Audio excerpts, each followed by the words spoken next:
Felici. Felici? No. Sorry, I'm friendly, ever so friendly. And my name is Camille. Okay, I'm Nora, but everyone calls me Nora. That's the name that goes with my face. Hey, you should warm up. Warm up?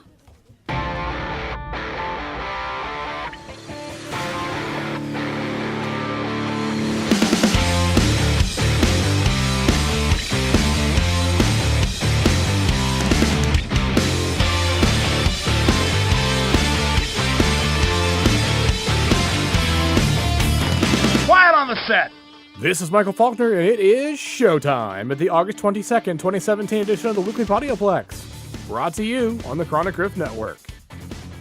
Labor Day weekend is coming up, and that means it's nearly time for Dragon Con. In order to finish preparations, we're taking next week off, so this week's edition will cover 2 weeks of releases. This week's birthdays include former Spider-Man Andrew Garfield, Arrival's Amy Adams, 7th Doctor Sylvester McCoy, James Marsters, Spike from Buffy the Vampire Slayer, Hayden Panettiere from Heroes, Ray Park, Darth Maul from Star Wars The Phantom Menace, Barbara Eden, culture-challenging icon from I Dream of Jeannie, Rupert Grint, Ron Weasley from Harry Potter, the original official James Bond, Sean Connery, comedian Melissa McCarthy, and Chris Pine, who's Captain Kirk and Steve Trevor.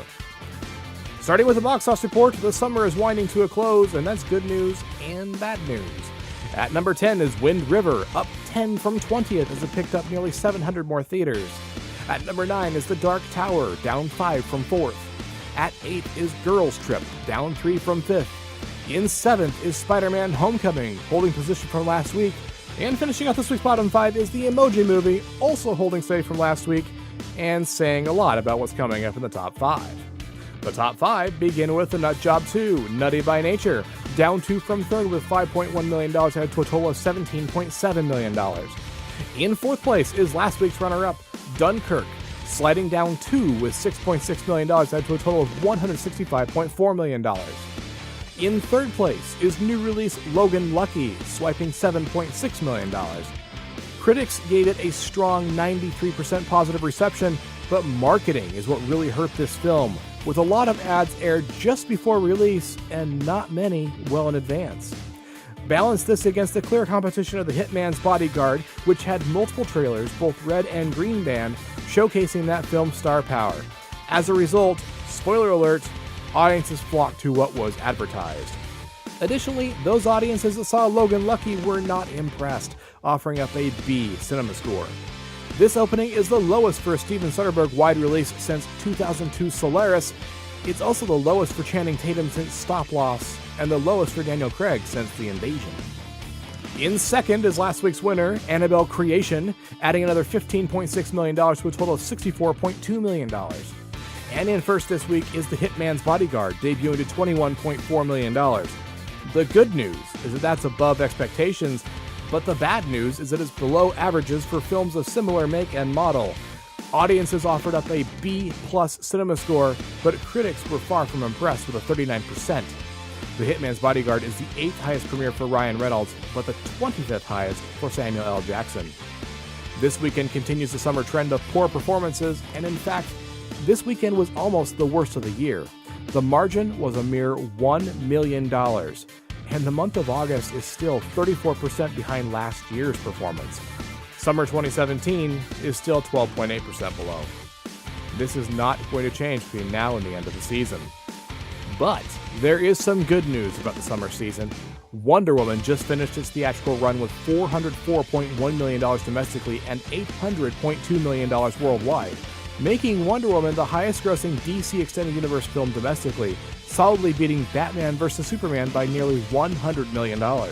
It's also the highest-growing superhero origin film on record, barely beating the first Spider-Man film by less than $1 million. Worldwide, Wonder Woman finished 2nd for the franchise, ending up just $73 million shy of Batman vs. Superman. Let's close out the box office report with what was winning years gone by. 5 years ago in 2012, The Expendables 2 took number 1 for a second and final week with $13.4 million. 10 years ago in 2007, Superbad won the weekend for a second and final week with $18 million. 20 years ago in 1997, G.I. Jane was the winner with $11.1 million. 30 years ago in 1987, Stakeout took the title for a second week with $5.6 million. And 40 years ago in 1977, the Kentucky Fried Movie won the box office crown for a second week with $3.6 million.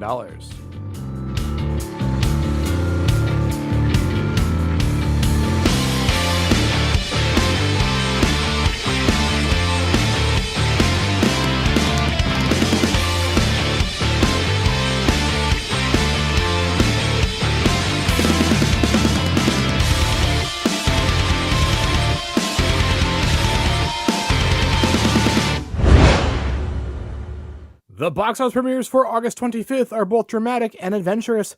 This week's headliner is Leap, an animated adventure comedy starring Elle Fanning, Dane DeHaan, and Carly Rae Jepsen. Ta-da! I call them chicken wings! Chickens don't fly. I'm going to stop this! No one interrupts my nightly face care routine and gets away with it! I do. What? Stop! I can't run that fast! I have delicate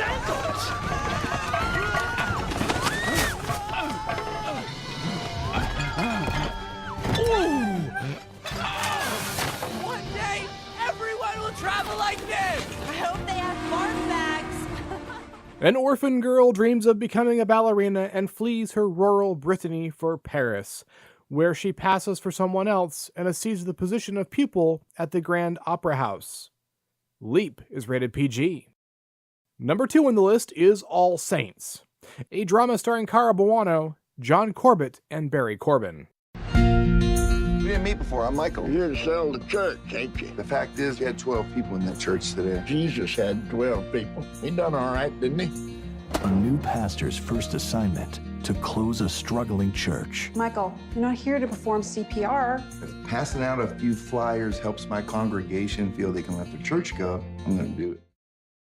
All Saints is based on the inspiring true story of salesman turned pastor Michael Spurlock, the tiny church he was ordered to shut down, and a group of refugees from Southeast Asia. Together, they risked everything to plant seeds for a future that might just save them all. All Saints is rated PG. And number 3 on the list is Birth of the Dragon, a biographical drama starring Billy Magnuson, Terry Chen, and Teresa Navarro.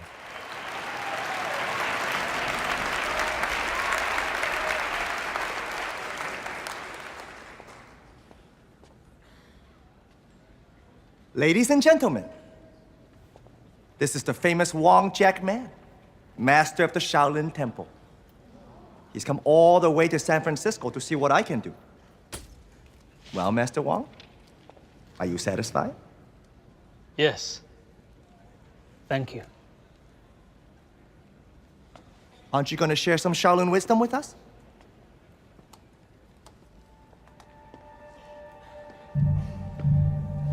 I've seen what you can do.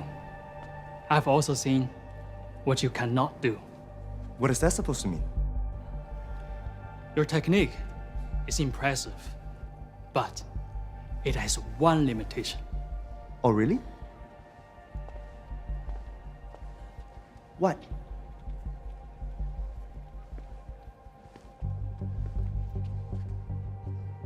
You. Set against the backdrop of 1960s San Francisco, Birth of the Dragon is a modern take on the classic movies that Bruce Lee was known for. It takes its inspiration from the epic and still controversial showdown between up-and-coming Bruce Lee and Kung Fu master Wong Jack Man, a battle that gave birth to a legend. Birth of the Dragon is rated PG-13. The box office premiere for September 1st is a romantic drama. That one is Tulip Fever, a romantic drama starring Cara Delevingne, Alicia Vikander, and Dane DeHaan. In 1634, Amsterdam was captivated by a flower. Rich and poor gambled on the tulip market. Sophia was a beautiful orphan, chosen by one of the richest men in the city. Love, honor, and obey. An artist falls for a young married woman while he's commissioned to paint her portrait during the tulip mania of 17th century Amsterdam. Tulip Fever is rated R. Across the next 2 weeks, we have 16 limited releases, including re-releases of Terminator 2 Judgment Day and Close Encounters of the Third Kind. And those titles can be found in the show notes. Next up is a look at the home entertainment slates for the week of August 22nd and August 29th, and as always, I'll start things off with new release on DVD and Blu-ray, and August 22nd brings us Guardians of the Galaxy Volume 2, a sci-fi action film from the Marvel Cinematic Universe starring Chris Pratt, Zoe Saldana, and Dave Bautista. The Guardians must fight to keep their newfound family together as they unravel the mystery of Peter Quill's true parentage. Guardians of the Galaxy Volume 2 is rated PG-13. August 29th begins with Baywatch, a comedy starring Dwayne "The Rock" Johnson, Zac Efron, and Alexander Daddario. Devoted lifeguard Mitch Buchanan butts heads with a brash new recruit, but together they uncover a local criminal plot that threatens the future of the Bay. Baywatch is rated R. The other title is Batman and Harley Quinn, an animated comic book action film starring Melissa Rauch, Kevin Conroy, and Paget Brewster. Batman and Nightwing join with the Joker's ex, Harley Quinn, to stop a global threat brought about by Poison Ivy and Jason Woodrue, the Plant Master. Batman and Harley Quinn is rated PG-13. Swinging by new release on digital video, August 22nd brings us The Mummy, an action-adventure film starring Tom Cruise, Annabelle Wallis, and Sophia Boutella. An ancient princess is awakened from her crypt beneath the desert, bringing with her malevolence grown over millennia and terrors that defy human comprehension. The Mummy is rated PG-13. August 29th brings us the aforementioned Wonder Woman, a fantasy action film starring Gal Gadot, Chris Pine, and Robin Wright. The Amazonian warrior Princess Diana left her lush tropical island to dwell in our urban cityscapes of glass and steel. Tutored in the ways of the Greek warriors and outfitted with incredible gifts the goddess bestowed upon her people, she becomes Paradise Island's emissary to civilization. Wonder Woman is rated PG-13.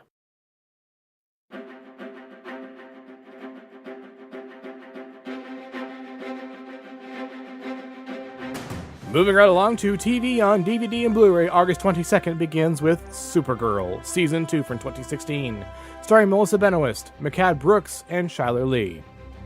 Having left the safety of being Cat Grant's assistant at Catco Worldwide Media in order to figure out what she really wants to do, Kara Danvers continues to work with Hank Henshaw, also known as the Martian Manhunter, and her adoptive sister Alex at the DEO as Supergirl, protecting the citizens of National City and searching for her missing father, Jeremiah, and the secret research lab, Cadmus.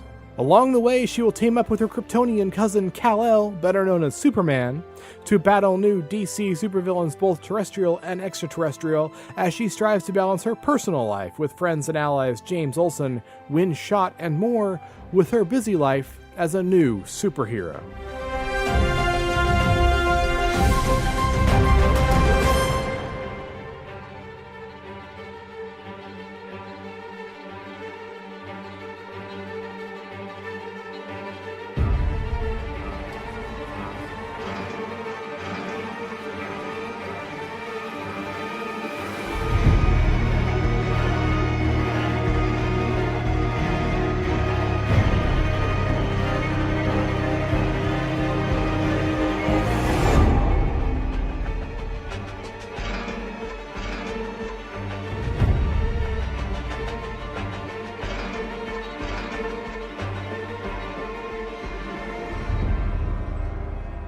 The second TV title is The Walking Dead, Season 7 from 2016, starring Andrew Lincoln, Norman Reedus, and Chandler Riggs. Picking up immediately after the thrilling cliffhanger, Negan forces Rick and the group to fall under his will, brutally convincing them to live by his rules. To prevent further bloodshed, Rick genuinely believes they can make life under Negan, however terrible, work. But he soon learns that Negan cannot be reasoned with, and they must prepare to go to war. Now. Victory will require more than Alexandria, and Rick will need to convince their new allies from the Kingdom and Hilltop to band together with the common goal of taking down Negan and his army. Number 3 on the list is Ash vs. the Evil Dead Season 2 from 2016, starring Bruce Campbell, Ray Santiago, and Dana DeLorenzo. This season roars back into action with Ash leaving his beloved Jacksonville and returning to his hometown of Elk Grove. There he confronts Ruby, only to find out that she too is now a victim of evil and in need of Ash's help. The former enemies have to form an uneasy alliance to give them a chance of success, as Elk Grove soon becomes the nucleus of evil.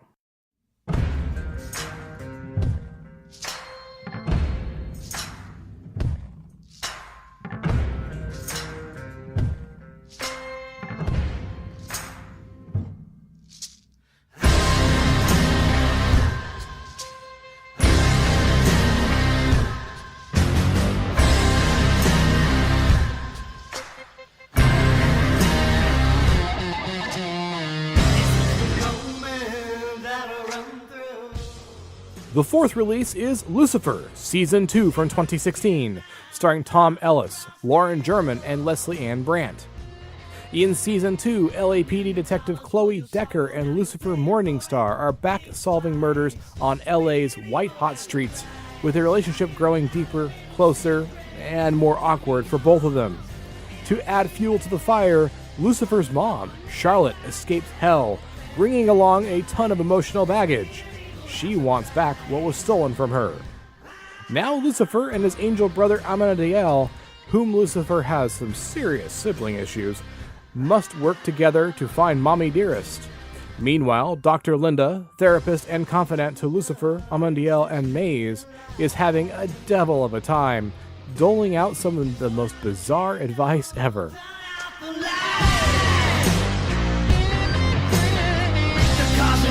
Make you feel like you're better than it. Think twice. Being evil has a price. I hear a lot of little secrets.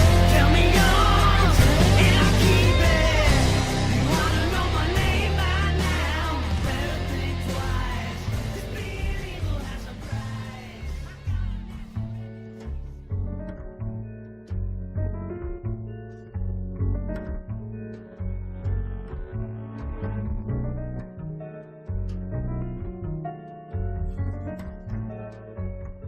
Number 5 is Jessica Jones, Season 1 from 2015, starring Kristen Ritter, Rachel Taylor, and David Tennant. Raw, riveting, and relentlessly compelling, Marvel's Jessica Jones, the complete first season, ignites a firestorm of suspense cloaked in the haze of a noir-inspired slow burn. Haunted by a tragedy that broke her world apart, Jessica Jones settles in Hell's Kitchen, New York City, and opens her own detective agency called Alias Investigations, with the hope of rebuilding her life and keeping the lights on in her apartment. She discovers that the source of her trauma, a mind-controlling sociopath named Kilgrave, has resurfaced, forcing her to use her gifts as a private eye to track him down before he causes more damage to her life or to anyone else.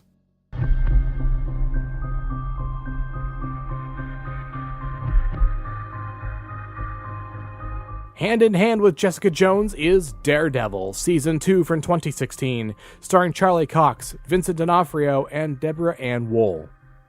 The razor-thin line between redemption and retribution explodes with a vengeance in Marvel's Daredevil, the complete second season. With Wilson Fisk behind bars, Matt thinks that his efforts to bring order to Hell's Kitchen are succeeding, until chaos reignites with two new arrivals. Frank Castle, better known as the Punisher, an anguished ex-soldier determined to visit bloody, irrevocable justice upon his adversaries, and Matt's volatile old flame, Elektra Nachios. Meanwhile, a lethal, relentless source of ancient evil continues to amass power. Now, as both the stakes and the body count rise, Matt faces a life-altering choice that forces him to confront what it truly means to be a hero.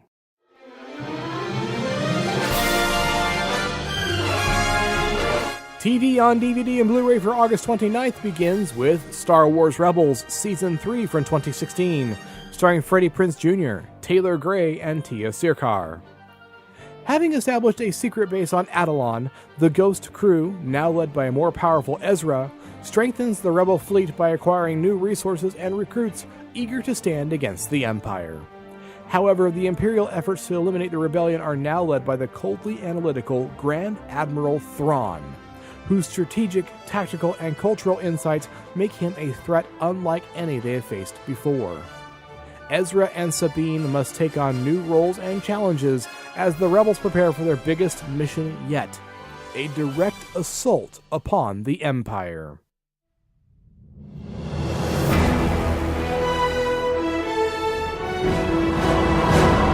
The second title is Gotham Season 3 from 2016, starring Ben McKenzie, Donald Logue, and David Mazouz. The fight for order and control in Gotham is deadlier than ever with the introduction of the cunning new DC supervillains who might alter the future of our heroes and their beloved city. With the Indian Hill fugitives on the loose, Jim Gordon takes matters into his own hands as a bounty hunter in order to save the city that he loves.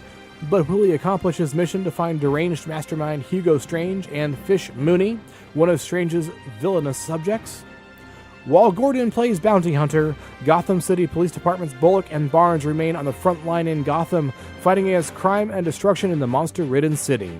The city seems to be descending further and further into chaos and darkness as burgeoning supervillains Penguin, Edward Nygma, and more are joined by the future Poison Ivy, now transformed into a young woman who's harnessed the full power of her charms, and Jervis Tetch, better known as Mad Hatter, a talented hypnotist teetering on the edge of madness. All the while, a young Bruce Wayne discovers that there are still more secrets behind his parents' murder as he peels back the curtain on the infamous criminal organization known as the Court of Owls.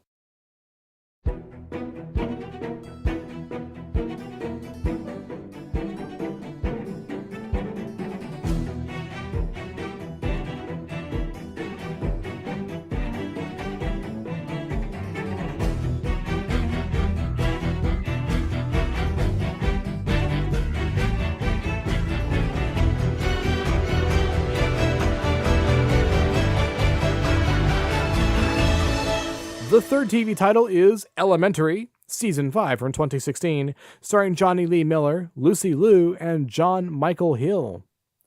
They say that some people are dangerous to know, and in Elementary, the 5th season, that truth never cut deeper. The erratic, unpredictable, and intellectually incomparable detective Sherlock Holmes cracks case after case for the NYPD with the help of his ever-reliable partner, Joan Watson. The balance of this time-tested team shifts as Holmes and Watson face difficult personal choices and impossible crimes. From a murderous drug gang to a rogue intelligence agency, the threats have never been starker. And from snake venom-laced meals to invisible gunshots to a superbug in New York City's water supply, the methods have never been stranger. The fourth TV title is Designated Survivor, Season 1 from 2016, starring Kiefer Sutherland, Natasha McElhone, and Aiden Kanto. Hours after a catastrophic explosion claims the lives of the president and his remaining cabinet, Designated Survivor Tom Kirkman suddenly finds himself appointed President of the United States. Now the new, completely unprepared Commander-in-Chief must struggle to hold together a country on the brink of imploding against a chaotic backdrop of shocking conspiracies, thinly veiled agendas, and raw emotions. But the biggest challenge of all will come when it appears the attack on the Capitol was not the work of foreign terrorists, but someone much closer to home. There are a lot of other TV releases this week that I just did not have time to cover, including new seasons of Brooklyn Nine-Nine, Blue Bloods, Black Sails, both the original and Los Angeles flavors of NCIS, Chicago Fire and Chicago Med, the originals, and Ripper Street. And for the classic side, there's also Flipper, Season 1. With the 2017-2018 television season starting soon, the shelves are going to be busy. I'll wrap up the home entertainment slate with Blu-rays from the past, and August 22nd brings one title, that's Life is Beautiful, a war drama from 1997 starring Roberto Benigni, Nicoletta Braschi, and Giorgio Contarini.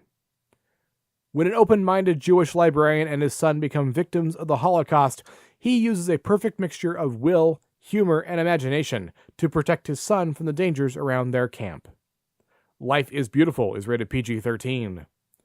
August 29th also brings one title, and that one is Sabrina, a romantic drama from 1954 starring Humphrey Bogart, Audrey Hepburn, and William Holden.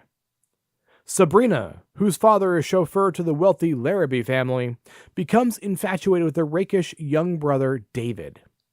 Her father sends her to school in Paris to forget her romantic angst, but upon her return, the now fashionable young woman has suddenly become irresistible to David. Since Mr. Larrabee and David's older brother Linus have engineered his forthcoming marriage to a wealthy heiress, Linus attempts to derail Sabrina's romance with David by dating her himself. Sabrina is not rated. After this brief break for about a shameless podcast cross-promotion, the Weekly Podioplex will continue. The following presentation is brought to you through the power of science. Ooh, shiny. I'm science fiction writer Scott Pearson. I'm his daughter, Ella. And we are two generations of geek. Anything can happen in the next half hour. If you like geeky things, and we know you do, check out our podcast, Generations Geek, a family-friendly celebration of the Nerdiverse, brought to you by the Chronic Rift Network, which broadcasts from a treehouse in Lothlorien. We talk amongst ourselves about geeky things, like our favorite movies, from black and white classics of stop-motion animation to the latest in 3D CGI. Plus, we have amazing guests, from New York Times best-selling authors to astronauts. No, really, astronauts. Drop by generationsgeek.com for links to all our episodes. And remember, no geeks are harmed in the making of our podcast.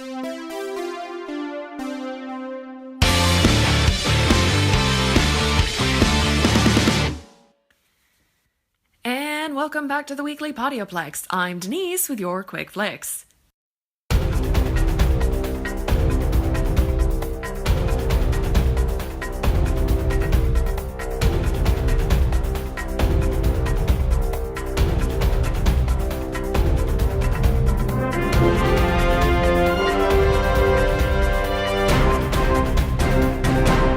For the love of everything holy, people, did we not go over this the last time? Stop buying huskies because they look like dire wolves. I don't care if you want a ghost of your own. They are animals. They need love and attention. They are adorable as puppies, but puppies grow up into dogs. They need just as much love and attention as children do. In life, you have two choices. Option A, you can be a decent human being, love a television show, and not buy something because OMG, it was on that one show and I really like it and it's super popular right now, you guys. Or option B, you can be a jerk and get a husky only to abandon it because OMG, it needs love and attention and I totes didn't know. Don't be a jerk. Don't do something because it was on a television show. What are you, 4? Come on. Okay, moving on. In news that has made every Terry Pratchett fan from here to the Danube squeal with delight, Michael Sheen and David Tennant are to star in Good Omens. Words and inarticulate sounds cannot begin to describe my joy at this news. Actors Michael Sheen and David Tennant have been cast in lead roles in the Amazon series adaptation of Good Omens. The series is based on the Neil Gaiman and Terry Pratchett novel of the same name. The show is set in 2018. On the brink of an apocalypse, humanity prepares for a final judgment. But Aziraphale, a fussy angel of the highest order of fussiness, and Crowley, a demon of the gray moral area, are not exactly enthusiastic about the end of the world and cannot seem to find the Antichrist. Sheen will play Aziraphale and Tennant will play Crowley. The series will consist of 6 one-hour episodes. Oh my god, oh my god, oh my god, I'm so excited. I can't tell you how excited I am because that's how excited I am. I love Good Omens. I have the audiobook, I own the print book, and I listened to Radio 4's production a few years back. This is just icing on the cake. In other news, the Jetsons is now becoming a live-action TV show pilot thanks to ABC? Okay, so I still have a VHS of the Jetsons movie, right along with some Disney Classic VHS tapes. I really don't know how to feel about this. A Jetsons reboot has been rumored for a while now, with Robert Rodriguez attached to direct a new film adaptation at one point. Warner Brothers is currently working on a new animated Jetsons movie with Sausage Party co-director Vernon Conrad.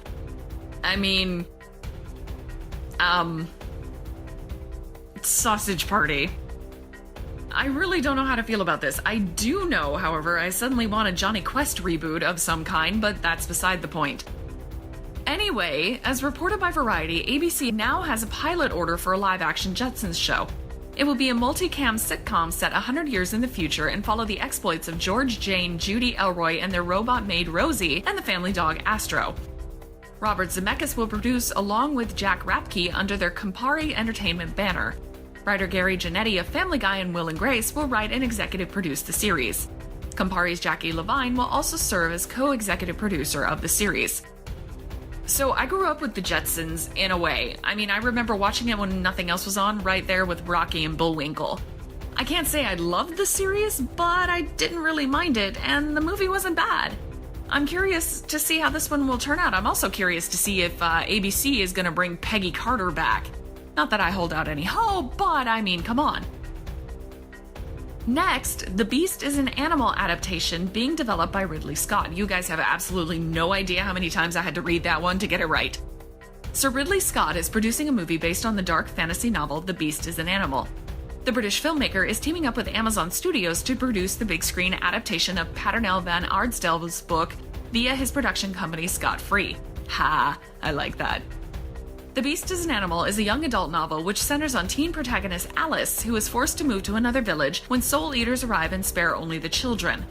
These soul eaters are twin sisters who were abandoned by their father and transformed into something not quite human, and Alice feels a connection to them because of her own secret gift. One that she fears might cause her village to label her a witch if they were to discover it. After disaster strikes, the young girl must go on a perilous journey to heal herself and her world. Well, I mean, at least she isn't choosing between two boys who are inexplicably in love with her, so, that's a bonus. According to Variety, Bert and Bertie have been tapped to direct the movie adaptation and are currently in final negotiations with Amazon. Cool! I'll watch it, screw it, the movie could be fun. And finally, praises be, Daniel Craig is coming back as Bond. And Bond 25 will be his last film as the character. So celebrate as you see fit. I will personally not be celebrating until Idris Elba is cast as Bond. And that's it for this week's Quick Flicks. I'll see you guys next time on the Weekly Podioplex. Thank you, Denise. And here we are once again at the end of a new edition of the Weekly Podioplex. If you want to discuss anything you heard on this week's edition, we would love to hear from you. You can surf on over to the Chronic Rift homepage at chronicrift.com and leave an audio message right there on the website using your microphone. You can also write an email or send an MP3 to weeklypodioplex@gmail.com. If 140 characters or less is more your thing, you can still tweet us on Twitter. The Chronic Rift is chronic_rift. The Weekly Podioplex is Weekly Podioplex. Denise is Riley James Keith. And I am Womprat99. Like the creature Luca Bullseye is T16 in Beggars Canyon. You can give the Chronic Rift a thumbs up on Stitcher Radio, leave us a review on iTunes, and you can find the Weekly Podioplex and the Chronic Rift on Facebook. The usual disclaimer applies, of course. If you leave us feedback, you may hear your words on a future edition of the Weekly Podioplex.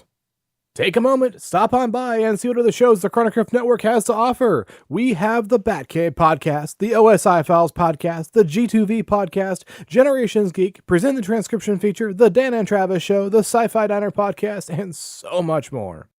If you have a Roku player, you can treat it like a time machine and find the Chronic Rift's Roku channel, which houses episodes of the Chronic Rift's adventures in the 1990s when it was a public access television show on the New York City airwaves. Check us out and find the culture in pop culture. If you're interested in more of my adventures, take a quick trip to my blog, Creative Criticality, where I'm watching every episode of Doctor Who for the first time from the very beginning of the franchise and reviewing those stories in the Timestamps Project. Right now, we're beginning the 20th season. In fact, I just published The Arc of Infinity, and those reviews can be found at creativecriticality.wordpress.com. You can also find Creative Criticality on Facebook. I mentioned it at the top of the show, but I'll do it here one more time. The end of the month brings Dragon Con to Atlanta, Georgia over Labor Day weekend. I plan to publish my appearance schedule on my blog when the con schedule goes live. I can tell you I'm on around about 12 panels officially, and I'll be other places as well. If you plan on attending, come find me, say hello. Denise can also be found on the internet at Accessories Not Included, where she talks about her writing, reviews books, and offers her services as a cover designer. Check her out at accessoriesnotincluded.com. If you decide to pick up any of this week's new releases, why not do it through our Amazon store? You get the newest entertainment at Amazon's low prices and high-quality service, and each purchase you make that store supports the Chronic Rift Network. Your support keeps us on the air, and we appreciate your consideration. Look for the links to our best bets in the network store in our show notes, or click the Amazon box on the website. The Weekly Podioplex is a Lucky Shot production and is produced by John S. Drew. On behalf of Denise and John, this is Michael Faulkner. Thanks for listening. Until next time, there are adventures in drama, comedy, and action, worlds to explore in the depths of film. Get some popcorn, find your favorite seat, and I'll see you after DragonCon.